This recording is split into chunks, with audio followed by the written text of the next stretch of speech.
So, I really like that I have been able to summarize everything in a very constructive way when it comes to the fact that dating is rigged. Now, I'm not exactly sure. I've talked about honesty a lot in the third part of dating is rigged. I'm just gonna revisit everything. I started it at 30, I believe. No, even earlier than dating is rigged. So what do we have? The love yourself principle is that you first focus on yourself. That's what everyone is doing, and this is the first stage, so I can immediately introduce the stages then. So at first you don't care about dating. You don't even exist in terms of dating, right? Because you know nothing, or you're not interested, whatever the case may be. You're not associated with dating whatsoever. But the moment you are, you have a choice to jump into the category 1, experimental and playground step. And every single step, we kind of have to realize that everything follows the same pattern: socialism, communism, capitalism, and then authority in the end. Now, I'm not sure what the last 2 stages are, because again, dating is not necessarily about dating, it's about finding love and actually putting it all together, finding a partner, creating a family. It's all these things together. I cannot just say pick dating apart and be like, yeah, it's rigged. It's hardly rigged in a way, because it sort of works for a lot of people who figure out how to make it work, and it takes a lot of time to figure those things out, and a lot of anxiety, I would say. It's still not finished, right? Socialism stage in our the entire humanity is still building of how socialism is supposed to work. So it's still unbalanced, and you shouldn't expect that it's gonna work out. And even then, the only stage that we're gonna finish building properly is the fact that you'll be able to experience things freely to a certain degree. And you won't do things what Elliot Rodger did, you know. And to a certain degree, everyone is like upset and does something angry, either to themselves or to others. You know, people get drunk when they break up or whatever. But we have to understand one thing about this stage, is that it's focused on friendship.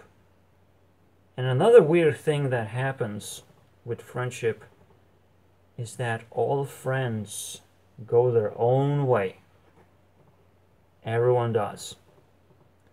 Because there's always this conflict of interest that happens, and friends just outgrow each other and they just go their own way. It's almost inevitable, okay? There's a certain time limit. When you figure things out, you figure out the conflict, you finish all the interactions that you wanted to do with each other, and that's it. Friendship is over.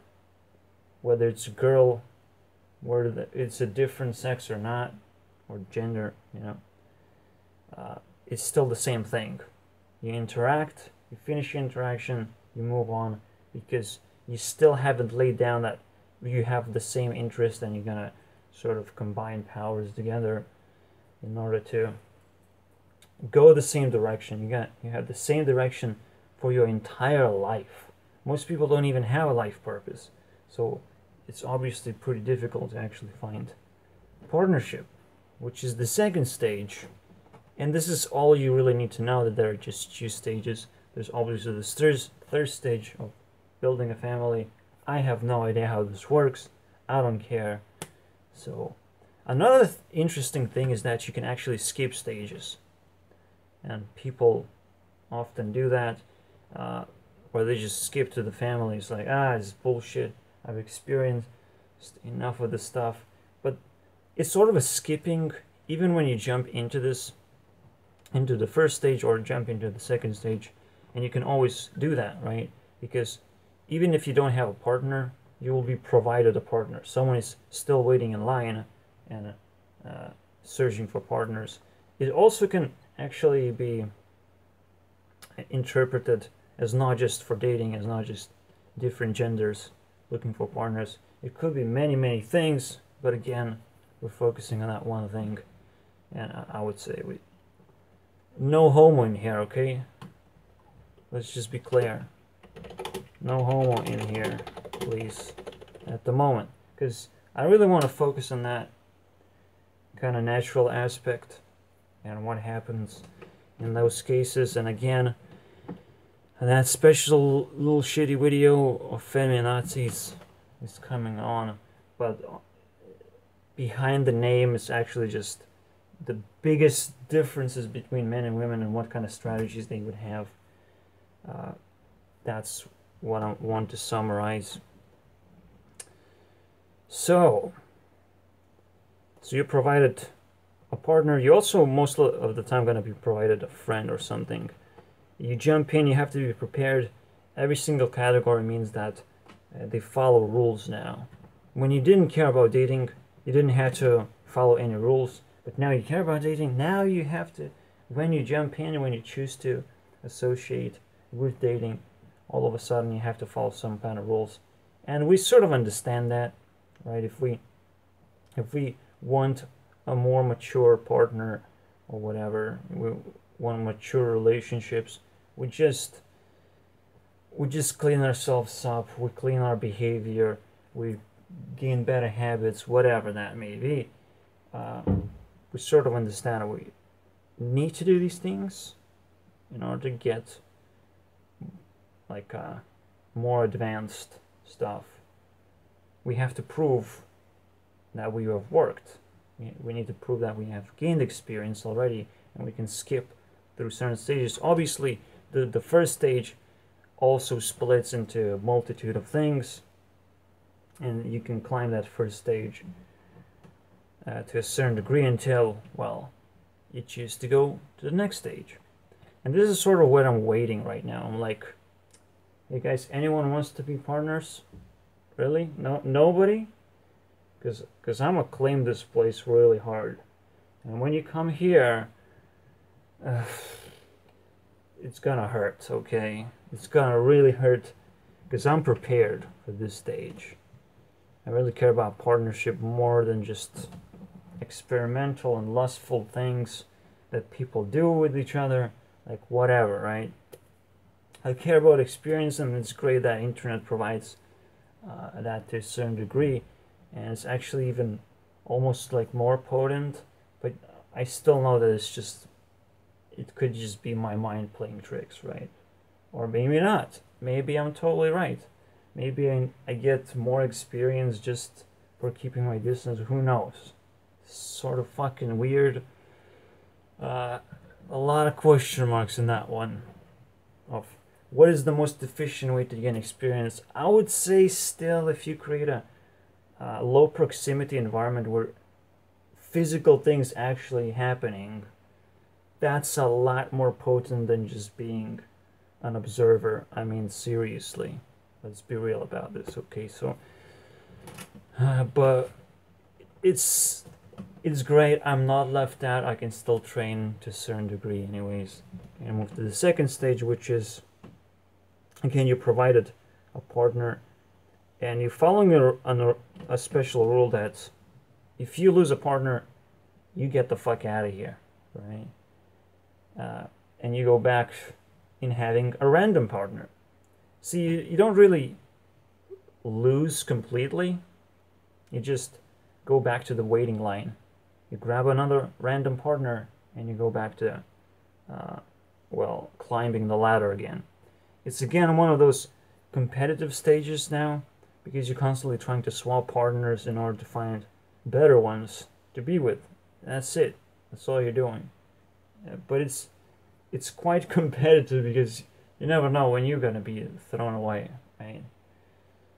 When someone cheats on you, but it's almost like very much allowed to cheat on other people, to just throw them away. There's no like super uh,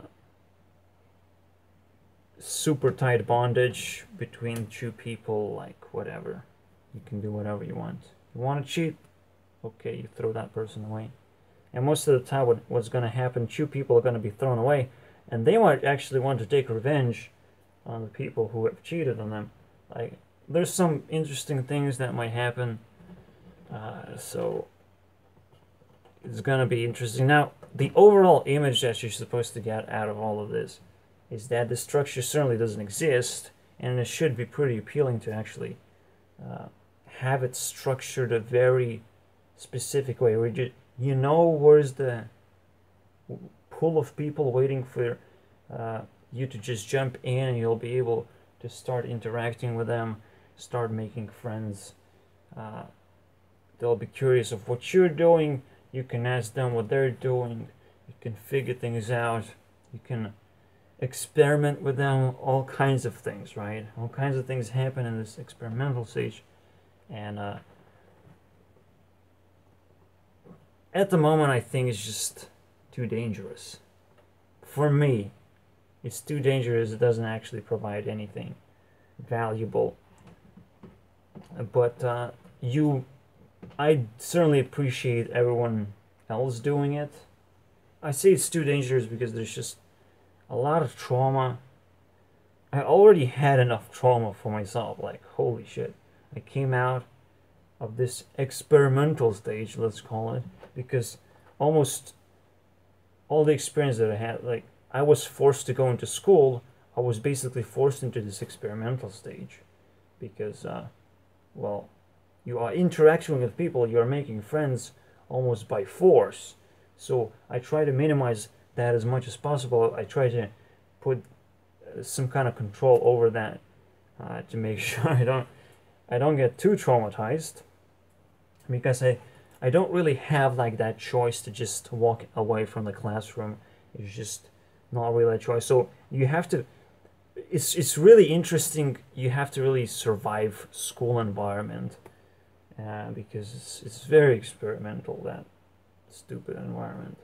So this is how it's kind of rigged, because it's enforced on you, and you will feel like, oh fuck, this is really not working out right now. At the same time, even though it's enforced, it's also enforced that you don't do something stupid at school, right?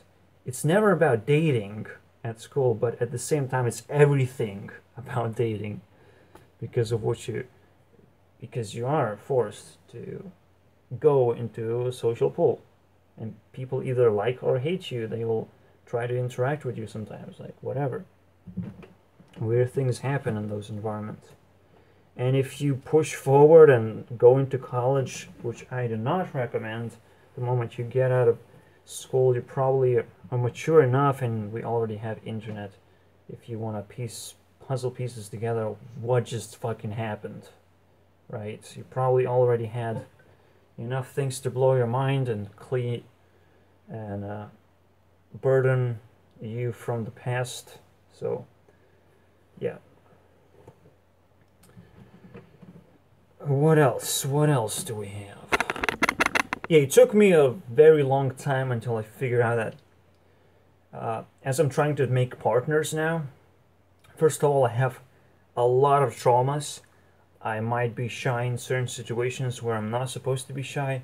I understand that I have to become this ninja personality where I'm a fighter, I'm a hider. I combine these two things together. It's just fucking beautiful, isn't it? It's ninja, right? It's a fighter, it's both things. It's beautiful right there. That's the... Guys, I did not plan for this. Pun not intended. But it's so good. Anyways. So it's almost like this entire series is now realizing that, well, that's what it is, right? I've jumped out of school. I'm like, oh, I need to put my life back together. maybe I'll find a partner, but we're just gonna fucking wait here. Because the first thing that has to come to people's mind is like, in order to be a partner, be a good partner, obviously you need to even know what compatibility is and how to be compatible yourself, like all these things. Because again, friends sort of grow apart, they have conflict of interest, they don't understand each other very well, so all of these problems have to be solved. But you can still skip the step, you can still try from not a very comfortable stage, but still, because if you have enough experience, you can sort of get lucky and find a friend that turns into a partner. That is beautiful, right? But most of the time you're just going to lose all your friends. Even the friends that would be good partners to you, you might actually lose those as well. They might be too weak, or they might want to stick in the experimental stage. All kinds of weird things happen. And this is literally what this school is about.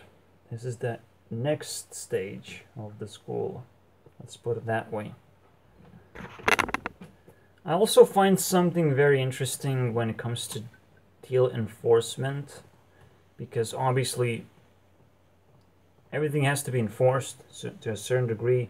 If you say, "Oh, I'm gonna give you $20 if you jump 10 times within 1 minute," this has to be enforced, right? And this is literally the only job that the government is supposed to be doing, is just enforcing what deals people make with each other, right? If both parties agree, then there can be the third party called the government who enforces the deals. That's it.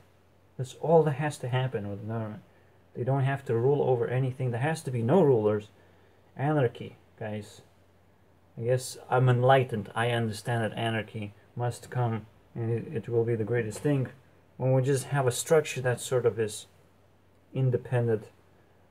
It just has enough rules where everything is balancing itself out without any rules. And rulers are actually, well, if you want to get killed, you become a ruler. That's right. In the zombie apocalypse, rulers aren't going to be very happy with what's going to happen to them. I think that's about it, to be honest. Again, voluntary pulls, all of this is a choice that you can make. You can jump and skip any stage you want. I'm not sure what the fourth stage is, because there's always 4 of everything, so, but I really just don't care about family. I'm gonna talk a little bit about family in the feminazis video, but other than that, we ended off pretty early. See you guys later.